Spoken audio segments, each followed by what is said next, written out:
Hello friends, welcome to Anurag Khyalia YouTube channel. और आज हम आपके लिए लेके आए न्यूज़पेपर एनालिसिस 21 अगस्त का। 21 अगस्त की जो पहली खबर है हमारी, वो पार्लियामेंट से। पार्लियामेंट का मॉनसून सत्र जो 21 जुलाई को शुरू हुआ था और आज 21 अगस्त को खत्म होने वाला। कल मैंने आपको बताया था कि जो होम मिनिस्ट्री है वो 3 बिल प्रस्तावित करने वाली है पार्लियामेंट के अंदर। यहां पर हमारे होम मिनिस्टर अमित शाह जी ने ये तीनों के तीनों बिल कल लोकसभा के अंदर में आए। पहले जानते हैं कि ये तीनों के तीनों बिल कौन से। पहला बिल जो है वो 130वीं कॉन्स्टिट्यूशनल अमेंडमेंट एक्ट 2025 है। दूसरा जो था वो government of union territories amendment act 2025 और इसके साथ साथ जो तीसरा बिल था वो Jammu and Kashmir reorganisation bill 2025।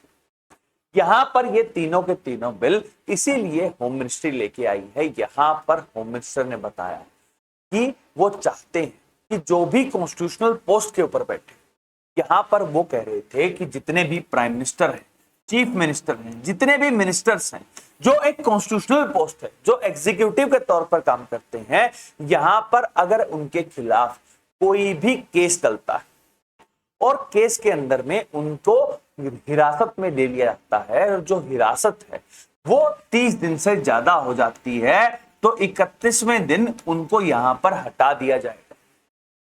यहां पर 31वें दिन उनको तब हटाया जाएगा जब जिस केस के अंदर में वो गए हैं यहां पर 5 साल तक की उनको यहां पर जेल होने वाली। ये बिल जो है ये होम मिनिस्ट्री लेके आई है और यहां पर उन्होंने विस्तृत डाटा दिया है कि कौन किसको हटाए। हटाने के लिए यहां पर जो अथॉरिटी है, जो प्रेसिडेंट है, वो यूनियन कैबिनेट से रिलेटेड होगा। जहां पर अगर मान लीजिए प्रधानमंत्री और यूनियन मिनिस्टर्स को हटाना है तो राष्ट्रपति हटाएंगे। अगर स्टेट के अंदर में चीफ मिनिस्टर या किसी मिनिस्टर को हटाना है तो उसके लिए गवर्नर हैं। वहीं अगर यूनियन टेरिटरीज की बात आएगी तो वहां पर जो लेफ्टिनेंट गवर्नर हैं वो ये काम करेंगे। ये बिल कल प्रस्तावित किया और उसके बाद जो ओपोजिशन पार्टीज हैं उन्होंने इसका पुरजोर विरोध किया। जहां पर leader of opposition Rahul Gandhi ji ने कहा कि जिस तरह से ये बिल लेके आए गए हैं, यहां पर देश को मेडिवल पीरियड में जिस तरह से राजा अपने हिसाब से किसी को भी हटा देते थे, उसी तर्ज पर यहां पर एनडीए गवर्नमेंट काम कर रही है। वहीं अलग अलग जो एमपीस हैं जिसके अंदर में असुद्दीन ओवैसी, मनीष तिवारी, केसी वेणुगोपाल, उन सब ने अपने पॉइंट रखे और उन्होंने कहा कि ये जो बिल है ये कॉन्स्टिट्यूशन के खिलाफ जाता है और यहां पर जो कॉन्स्टिट्यूशन की अंतरात्मा है उसके बिल्कुल खिलाफ है। यहां पर केसी वेणुगोपाल और अमित शाह जी के बीच में स्पैट हुआ, जहां पर केसी वेणुगोपाल ने कहा कि 2010 में अमित शाह जी के ऊपर में बहुत सारे केसेस लगे थे और यहां पर उन्होंने जब मोरल हाई ग्राउंड क्यों नहीं लिया, उसके बाद यहां पर अमित शाह जी ने कहा कि जब 2010 में उनके खिलाफ झूठे आरोप लगे थे जिनसे वो बरी भी हो चुके हैं, उन्होंने मोरल हाई ग्राउंड रखा था और गुजरात की कैबिनेट के अंदर में वो जितने भी पोर्टफोलियो रखते थे यहां पर उनको त्याग पत्र देने के बाद वो यहां पर अरेस्ट हुए थे। यहां पर अब मेन बात आती है कि ऐसा बिल क्यों लेके आया गया। यहां पर जो मेन मंशा है सरकार की, वो चाहती है कि जो अरेस्ट हुए मिनिस्टर वो जेल से यहां पर शासन ना करे। यहां पर कई सारे इंस्टांस देखे गए हैं जहां पर अरविंद केजरीवाल जो लगभग 6 महीने तक जेल के अंदर में थे, लेकिन जेल से ही वो चीफ मिनिस्टर रहे। दिल्ली के मिनिस्टर सत्येंद्र जैन, मनीष सिसोदिया, वो भी जेल के अंदर में थे लेकिन उनको मिनिस्टर रखा हुआ था। डीएमके के सेंथिल बालाजी जब वो ईडी की हिरासत के अंदर में गए और 6 महीने से ज्यादा वो जेल में थे, उनको कैबिनेट मिनिस्टर विदाउट पोर्टफोलियो रखा एमके स्टालिन ने। यहां पर होम मिनिस्ट्री का कहना यह है कि जो एग्जीक्यूटिव है, जितने भी जो कॉन्स्टिट्यूशनल पोस्ट के ऊपर बैठे हैं, उनको यहां पर मोरल हाई ग्राउंड रखना पड़ेगा और अगर आप किसी भी केस के अंदर में जाते हैं तो यहां पर आपको बाध्य होना पड़ेगा कि आप अपने पद की गरिमा को बनाए रखें।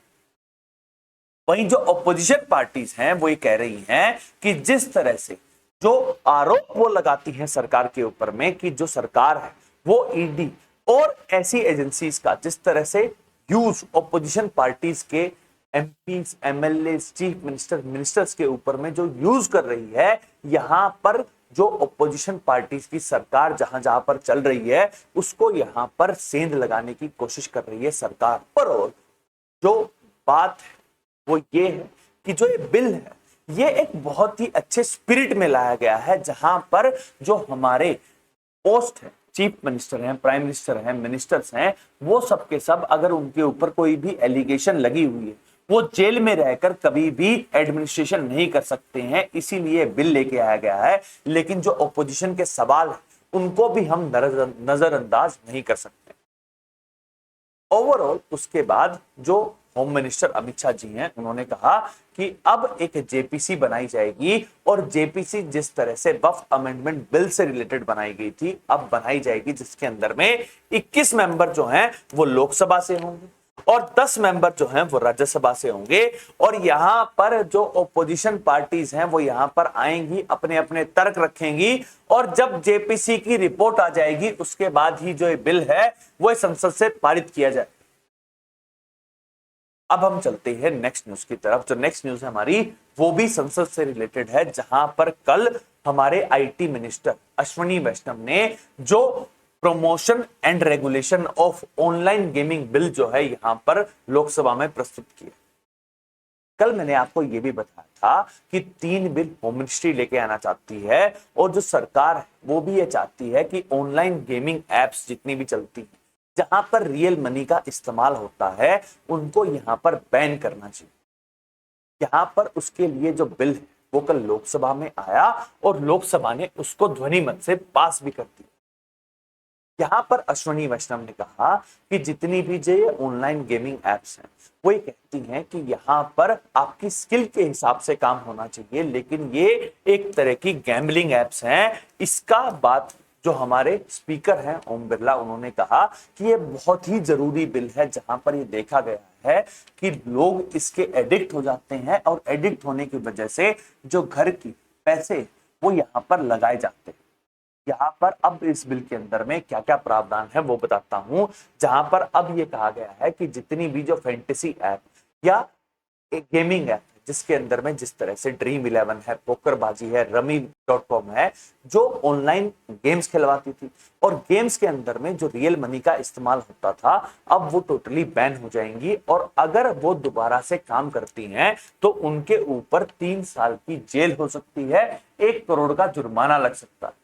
इसके साथ साथ आपने देखा होगा इन एप्स का जो प्रमोशन है वो बहुत बड़े बड़े सेलिब्रिटी करते थे। अब यहां पर उसके ऊपर भी जो सरकार है वो आ गई है, जहां पर उन्होंने कहा कि अगर इसकी एडवर्टाइजमेंट होगी, और एडवर्टाइजमेंट करने वाला जो है उसको भी 2 साल तक की जेल हो सकती है, 50 लाख रुपए तक का जुर्माना लग सकता है। तो यहां पर अब हर एक जो एस्पेक्ट है उसको यहां पर टच करने की कोशिश की है सरकार ने। अब आज देखना होगा कि आज मॉनसून सत्र का लास्ट दिन है, और अगर राज्यसभा से भी ये बिल पारित हो जाता है तो उसके बाद ये कानून बन जाएगा, अगर हमारी राष्ट्रपति द्रौपदी मुर्मू इसको सिग्नेचर करते हैं। इससे रिलेटेड जो भी अपडेट होगा वो मैं आपके लिए आऊंगा। अब हम चलते हैं नेक्स्ट न्यूज की तरफ। जो नेक्स्ट न्यूज है हमारी, वो हमारे एजुकेशन मिनिस्टर धर्मेंद्र प्रधान जी से। हमारे एजुकेशन मिनिस्टर धर्मेंद्र प्रधान जी ने राज्यसभा के अंदर में कल जो आईएएम बिल जो है, अमेंडमेंट बिल जो है वो प्रस्तुत किया था, कल राज्यसभा से वो भी पारित हो गया है, और इसी के साथ जो IIM गुवाहाटी अब अस्तित्व में आ जाएगी। यहां पर धर्मेंद्र प्रधान ने जो ओपोजिशन पार्टी जो बिहार SIR का मुद्दा उठा रही थी, यहां पर उनको टारगेट किया, कहा कि जिस तरह से पार्लियामेंट की कार्रवाई होनी चाहिए, और एजुकेशन जैसे इंपॉर्टेंट मुद्दे के ऊपर भी आप चर्चा नहीं करते हैं, आप जिस तरह का केओस मचा रहे हैं, ये कॉन्स्टिट्यूशनल स्पिरिट के अंदर में नहीं आता। इसके बाद जो वाइस प्रेसिडेंट इलेक्शन, जो वाइस प्रेसिडेंट हैं वो हमारे संसद का एक अभिन्न अंग है, क्योंकि उपराष्ट्रपति जो हैं वो राज्यसभा के एक्स ऑफिशियो चेयरमैन भी होते हैं। उनका इलेक्शन जो है वो होने वाला है 9 सितंबर। आज 21 अगस्त को लास्ट तारीख है नॉमिनेशन की, और 24 अगस्त तक आप विड्रॉ कर सकते हैं। यहां पर जो एनडीए के जो सीपी राधाकृष्णन जो कैंडिडेट हैं, उन्होंने कल अपना नॉमिनेशन फाइल कर दिया, जहां पर हमारे प्राइम मिनिस्टर मोदी जो हैं वो पहले प्रस्तावक बने। कल मल्लिकार्जुन खड़गे, leader of opposition Rahul Gandhi ji, जो इंडिया ब्लॉक के जो कैंडिडेट हैं बी सुदर्शन रेड्डी, उनको यहाँ पर प्रस्तुत किया और उसके बाद यहाँ पर मल्लिकार्जुन खड़गे ने अर्ज किया है कि सारे पार्लियामेंटेरियन जो हैं वो बी सुदर्शन रेड्डी को वोट करे, क्योंकि वो चैंपियन है इक्वालिटी के। बी सुदर्शन रेड्डी जो 4.5 साल तक सुप्रीम कोर्ट के जज रहे हैं, यहां पर उनको कैंडिडेट बनाया है इंडिया ब्लॉक ने। अब फाइनली देखना ये होगा कि 9 सितंबर को जब इलेक्शन होगा कौन होंगे हमारे अगले उपराष्ट्रपति। अब तक का जो नंबर गेम देखते हैं, यहां पर एनडीए जो है उन सबने सीपी राधाकृष्णन को सपोर्ट देने की बात कह दी है और एनडीए के पास इस समय पर 423 एमपीज का सपोर्ट है। टोटल जो हैं वो 882 हैं और जहां पर हाफ में मार्क आता है वो है 392। तो इसीलिए लग रहा है कि सीपी राधाकृष्णन जो हैं वो अगले उपराष्ट्रपति होंगे। लेकिन सबसे जरूरी बात ये आती है कि इलेक्शंस की प्रक्रिया होगी 9 सितंबर को और फाइनली उसी दिन हमें पता चल पाएगा कि कौन होंगे हमारे अगले उपराष्ट्रपति। जो नेक्स्ट न्यूज है हमारी वो विदेश नीति से रिलेटेड है। हमारे विदेश मंत्री एस जयशंकर जी पहले वांग ही, जो चाइना के फॉरेन मिनिस्टर हैं, उनसे मुलाकात की थी और उसके बाद कल वो मॉस्को चले गए, जहां पर उन्होंने पहले तो विदेश मंत्री सर्गी लैवरोव से बात की थी। उसके बाद कल उनकी मुलाकात हुई डिप्टी प्राइम मिनिस्टर मेदरिव से और यहां पर मेदरिव ने कहा कि जो इंडिया है वो ट्रू स्ट्रेटेजिक पार्टनर रहा है रशिया। यहां पर उन्होंने कहा कि जिस तरह से इंडिया रशिया के साथ ट्रेड कर रहा है अभी भी, जब इतने सारे सैंक्शंस लगे हुए हैं और अब जो टैरिफ्स हैं वो भी इंडिया के ऊपर इसलिए लग रहे हैं क्योंकि इंडिया रशियन ऑयल को परचेज कर रहा है। यहां पर उन्होंने कहा कि वो इंडिया के साथ और ज्यादा ट्रेड चाहते हैं, जहां पर उन्होंने कहा कि वो 5 से 10% का एक्स्ट्रा डिस्काउंट जो है वो देने को तैयार है अगर इंडिया इसी तरह से हमारे से ऑयल परचेज करता रहेगा। यहां पर उन्होंने ये कहा कि जिस तरह से अब इस समय जो डोनाल्ड ट्रंप और पूरे वेस्टर्न वर्ल्ड ने रशिया के ऊपर में 20,000 से ज्यादा जो सैंक्शंस लगा रखे हैं, उसकी वजह से जो रशिया की इकोनॉमी के ऊपर जो इंपैक्ट पड़ सकता था, इंडिया जैसे स्ट्रेटेजिक पार्टनर्स की वजह से नहीं पड़ा। इसी के साथ साथ हमारे विदेश मंत्री ने जो ईएयू, जो रशियन बैक्ड जो एक ग्रुप है, इसके साथ भी ट्रेड टॉक्स की बात की है। ईएयू क्या है? यह है यूरेशियन इकोनॉमिक यूनियन जो रशिया ने बनाया है। इसके अंदर में जो बेलारूस, उसके साथ साथ कजाकिस्तान, किर्गिस्तान और अर्मेनिया और रशिया, इसका एक ग्रुप है और यहां पर इस ग्रुप के साथ अब एक पैक्ट साइन हो सकता है जहां पर इंडियन गुड्स जो हैं वो इस पूरी मार्केट के अंदर में आ सकते हैं। यहां पर deputy prime minister of Russia ने कहा कि अगर इंडिया यहां पर एक ट्रेड डील कर सकती है तो जिस तरह से इंडिया के ऊपर जो इंपैक्ट रशियन टैरिफ का पड़ेगा, यहां पर हम उन्हें एक्स्ट्रा डिस्काउंट देंगे जिससे इंडियन गुड्स जो हैं वो यहां पर मार्केट में आएंगे और एक नई मार्केट जो है वो एक्सप्लोर हो सकती है। कल रशिया के जो एम्बेसडर हैं रोमनव, उन्होंने भी यहां पर मीडिया से बातचीत की और उन्होंने कहा कि जिस तरह से वांग ही की और इंडिया विजिट हुई थी, ये एक इंपॉर्टेंट स्टेप है। यहां पर उन्होंने कहा कि जो आरआईसी, जो रशिया इंडिया चाइना का जो ग्रुप बना था, जो 2000 में बना था, लेकिन यहां पर 2025 में आरआईसी की रिक्वायरमेंट ज्यादा है। उन्होंने कहा कि अगर रशिया, इंडिया, चाइना मिलकर अगर काम करते हैं तो हम वेस्टर्न सैंक्शंस को पूरी तरह से नकारा कर सकते हैं।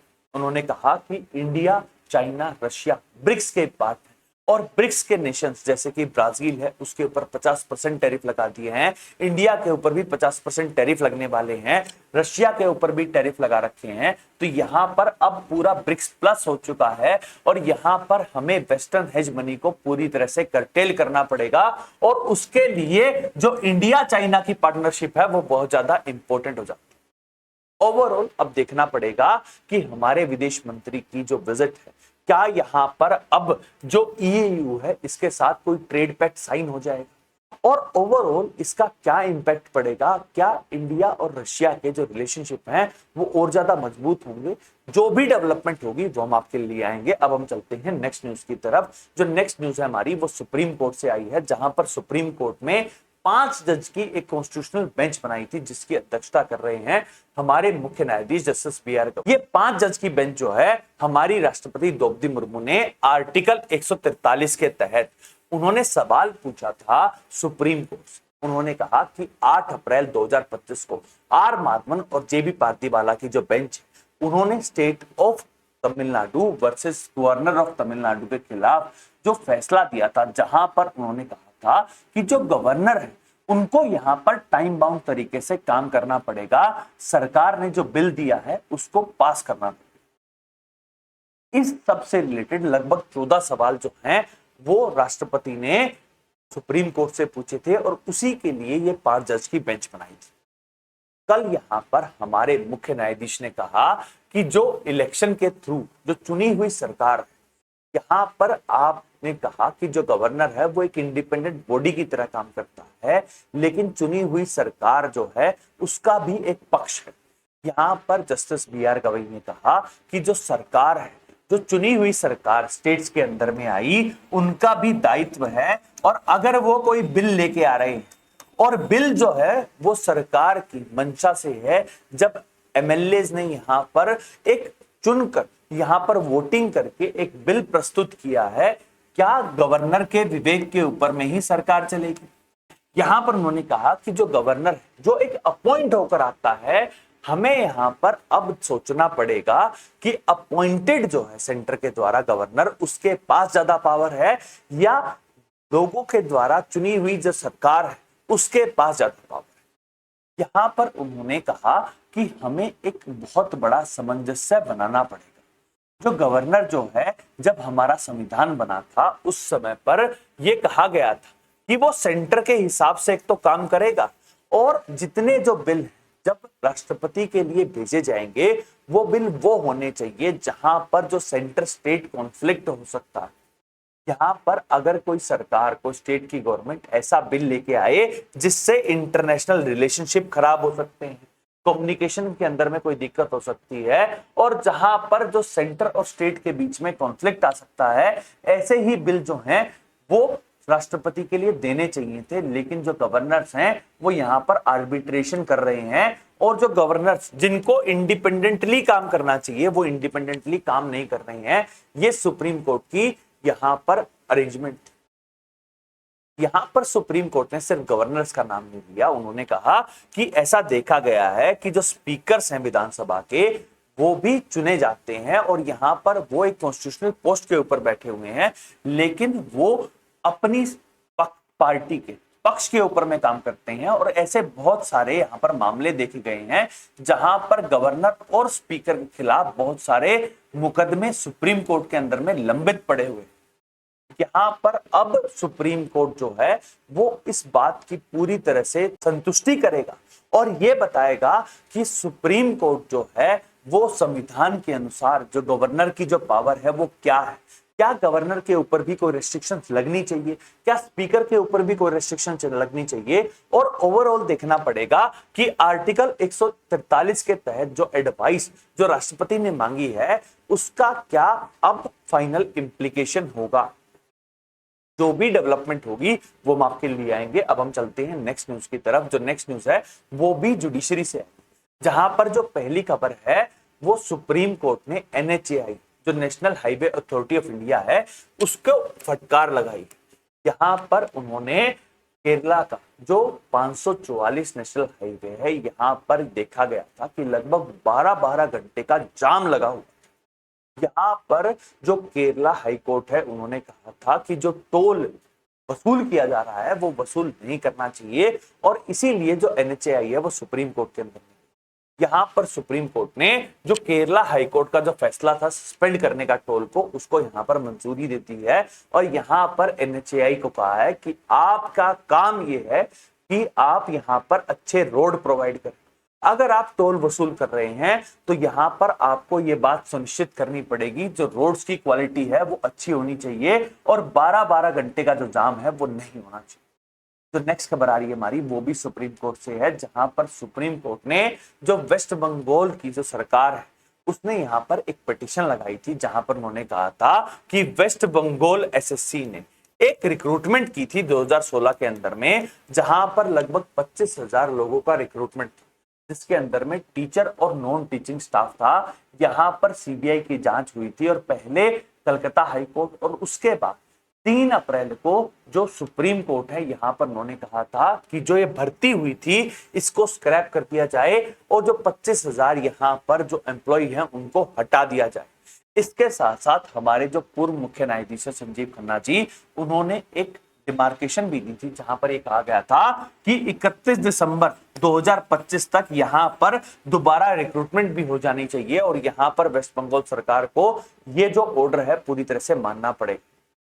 इसी के रिगार्डिंग जो वेस्ट बंगाल सरकार है उन्होंने एक पिटीशन लगाई थी और ये कहा था कि जो ऑर्डर आया है उसको यहां पर कुछ ना कुछ फेरबदल करना चाहिए। यहां पर सुप्रीम कोर्ट ने वेस्ट बंगाल सरकार की जो प्ली है उसको टोटली रिजेक्ट कर दिया है और अब यहां पर ये कहा गया है कि 3 अप्रैल का जो ऑर्डर था उसको मानिए और 31 दिसंबर तक जो रिक्रूटमेंट है उसको फुलफिल कर दीजिए। जो नेक्स्ट खबर आ रही है हमारी वो दिल्ली हाईकोर्ट से है, जहां पर दिल्ली हाईकोर्ट ने दिल्ली सरकार से कहा था कि जो स्टूडेंट्स जो राइट टू एजुकेशन के तहत यहां पर दिल्ली के स्कूलों में पढ़ते हैं उनके लिए जो यूनिफॉर्म सप्लाई है वो कब तक की जाएगी। यहां पर दिल्ली सरकार ने अपना फैसला दिया, दिल्ली सरकार ने अपना जवाब दाखिल किया, जहां पर उन्होंने कहा कि हम यूनिफॉर्म सप्लाई नहीं कर पाएंगे लेकिन हम सब्सिडी जो है वो हर एक स्टूडेंट को दे देंगे ताकि वो अपनी यूनिफॉर्म को ले सके। यहां पर जो सरकार है उन्होंने कहा कि वो नेक्स्ट ईयर से इस बात को कंप्लाई करेंगे और एक ओवरऑल एक पैकेज बनाया जाएगा जहां पर स्टूडेंट्स के लिए जो यूनिफॉर्म है वो स्कूल्स के अंदर ही प्रोवाइड की जाए। जो नेक्स्ट खबर है हमारी वो इलाहाबाद हाईकोर्ट से आई है, जहां पर इलाहाबाद हाईकोर्ट ने जो अब्बास अंसारी जो मुख्तार अंसारी के बेटे हैं और पॉलिटिशियन है और मऊ से सांसद, उनके खिलाफ एक मामला था हेट स्पीच का, जहां पर उनको कन्विक्ट घोषित कर दिया गया था और 2 ईयर की सजा सुना दी गई थी। 2 ईयर की सजा सुनाने से जो रिप्रेजेंटेटिव है उनकी जो सदस्यता है वो रद्द हो जाती है। यहां पर इलाहाबाद हाईकोर्ट ने जो राहुल गांधी वर्सेस ईश्वर भाई मोदी केस 2024 जो है उसका संज्ञान लिया और यहां पर उनका जो कन्विक्शन है उसके ऊपर रोक लगा दी। यहां पर उन्होंने कहा कि जिस तरह से उस केस के अंदर में कहा गया था कि जो राहुल गांधी जी हैं वो एमपी भी हैं और यहां पर वायनाड के लोगों के लिए ये जरूरी है कि उनके चुने हुए प्रतिनिधि जो हैं वो लोकसभा के अंदर में रहें और उनकी आवाज के तौर पर यहां पर रहे। इसी तर्ज पर उन्होंने कहा कि मऊ के लोगों के लिए भी जरूरी है कि अब्बास अंसारी जो है वो विधानसभा के अंदर में रहकर उनकी आवाज उठाएं और उनके जो सवाल है वो पूछें। अब चलते हैं नेक्स्ट न्यूज की तरफ। जो नेक्स्ट न्यूज है वो दिल्ली से आई है, जहां पर दिल्ली की जो चीफ मिनिस्टर है रेखा गुप्ता जी के घर के ऊपर में उनके ऊपर अटैक हुआ। जिस आदमी ने किया उसका नाम है राजेश भाई कामजी भाई सकारिया, जो 41 साल के हैं और गुजरात के अंदर में ऑटो रिक्शा चलाते हैं। उन्होंने यहाँ पर कल सीएम आवास के अंदर गए और सीएम आवास के अंदर में उनको धक्का लगा दिया। यहां पर बीजेपी के जो दिल्ली यूनिट के जो प्रेसिडेंट है विजेंद्र सचदेवा, उन्होंने कल यहां पर प्रेस ब्रीफिंग की और जहां पर उन्होंने बताया कि जिस तरह से जो गलत इंफॉर्मेशन चलाई जा रही है, जहां पर एक कहा जा रहा है कि रेखा गुप्ता जी को स्लैप किया गया है, वो नहीं हुआ है। यहां पर उनको धक्का दिया गया था, जहां पर जो जवान जो उनकी सिक्योरिटी के अंदर में थे उन्होंने यहां पर पूरी तरह से मुस्तैदी दिखाई और उसको अरेस्ट कर लिया गया। यहां पर ओवरऑल जो ऑपोजिशन पार्टीज की तरफ से जो अरविंद केजरीवाल जो आतिशी हैं, जो पूर्व चीफ मिनिस्टर रही हैं, उन्होंने इस बात को कंडेम किया है। और इसी के साथ साथ जो कांग्रेस के एमपी हैं उन्होंने यहां पर एक सवाल पूछा कि अगर दिल्ली के अंदर में दिल्ली की चीफ मिनिस्टर सेफ नहीं है तो यहां पर होम मिनिस्ट्री क्या कर रही है। ओवरऑल अभी देखना पड़ेगा कि रेखा गुप्ता जी को जो अटैक हुआ है उसका क्या इंपैक्ट पड़ता है और ओवरऑल क्या चार्जेस जो हैं वो राजेश भाई के ऊपर में लगते हैं।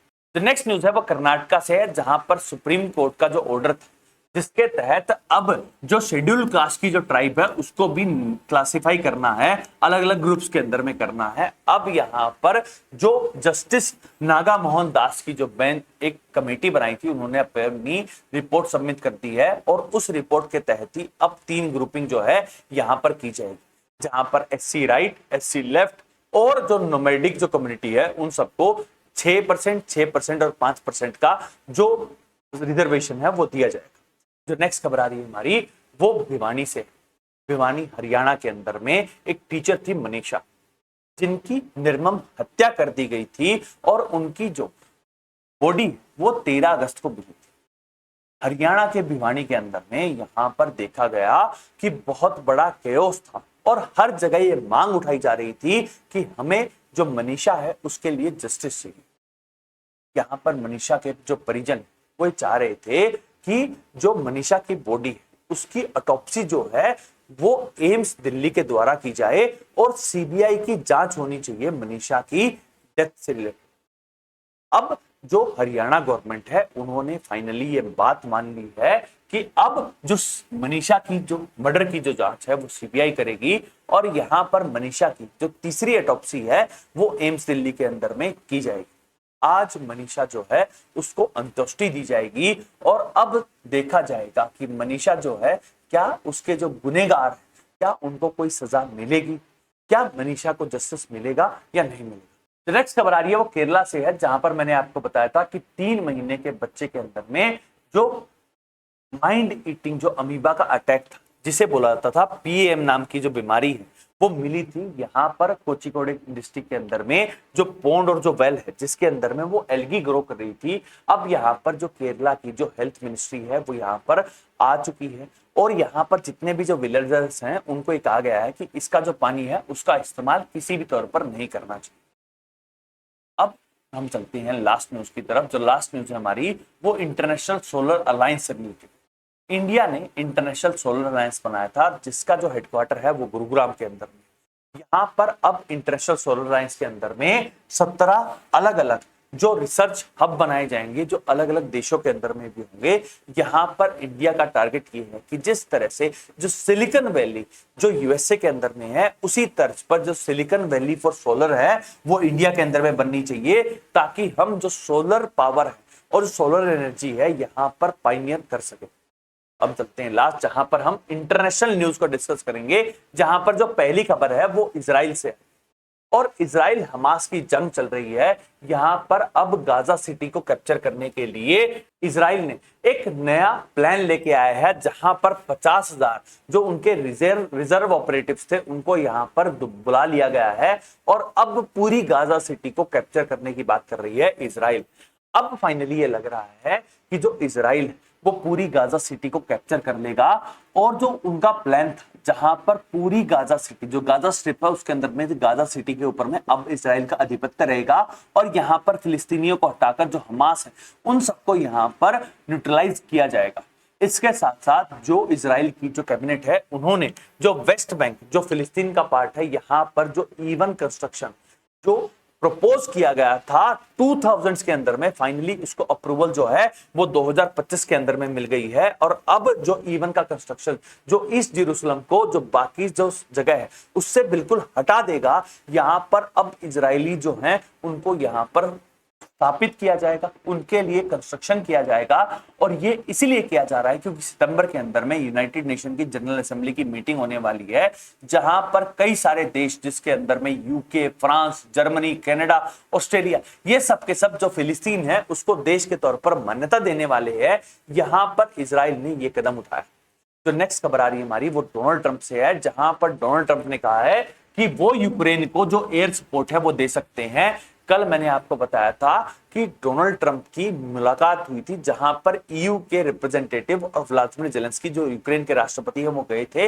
यहां पर डोनाल्ड ट्रंप ने कहा कि वो चाहते हैं यूक्रेन को जो एयर सपोर्ट है वो यूएसए की तरफ से दिया जाए। यहां पर उन्होंने ये भी कहा कि जो बुदापेस्ट है वहां पर व्लादिमीर जेलेंस्की, पुतिन और डोनाल्ड ट्रंप की बातचीत भी हो सकती है जहां पर एक 3 पार्टी मीटिंग के अंदर में फाइनली डिसाइड किया जाएगा कि रशिया यूक्रेन कॉन्फ्लिक्ट को कैसे खत्म किया जा सकता है। वहीं रशिया के जो विदेश मंत्री हैं लेवरोव उन्होंने बताया कि जिस तरह से बातचीत हो रही है यूक्रेन से रिलेटेड यहां पर उन्होंने तंज किए कसा जिस तरह से यूएसए के अंदर में जो डोनाल्ड ट्रंप से बातचीत हुई, ईयू के मेंबर गए थे और व्लादिमीर जेलेंस्की गए थे और यहां पर सिक्योरिटी टाइज के ऊपर बातचीत हो रही है। यहां पर जब तक रशिया को यहां पर इंक्लूड नहीं किया जाएगा कहीं पर भी बातचीत नहीं पहुंचेगी और रशिया यूक्रेन कॉन्फ्लिक्ट जो है वो रिजॉल्व नहीं होगा। तो नेक्स्ट खबर आ रही है हमारी वो पाकिस्तान से है, जहां पर पाकिस्तान के जो चीफ मिनिस्टर हैं शहबाज शरीफ उन्होंने कहा जो सीपैक है जो चाइना पाकिस्तान इकोनॉमिक कॉरिडोर है उसका जो फेज 2 है उससे रिलेटेड बातचीत जो है वो 31 से 1 तारीख को जब एससीओ के समिट को अटेंड करने जब शहबाज शरीफ चाइना जाएंगे तो यहाँ पर उससे रिलेटेड बातचीत होगी और जो ये कॉरिडोर है इसको डेवलप किया जाए। जो लास्ट खबर आ रही है हमारी वो बांग्लादेश से है, जहां पर बांग्लादेश की सरकार ने अब ये कहा है कि जो अवामी लीग की जो एक्टिविटीज जो दिल्ली के अंदर में हो रही हैं यहां पर उसके ऊपर रोक लगाई जाए। यहां पर दिल्ली की जो एक्सटर्नल अफेयर्स मिनिस्ट्री है उन्होंने कहा कि हमारे को अभी तक कोई भी नहीं पता है कि यहां पर अवामी लीग दिल्ली के अंदर में रहते हुए कोई एक्टिविटी जो है बांग्लादेश के अंदर में कर रही है या नहीं कर रही। That's all for today, thank you very much and please subscribe to Anurag Khelia YouTube channel. Thank you.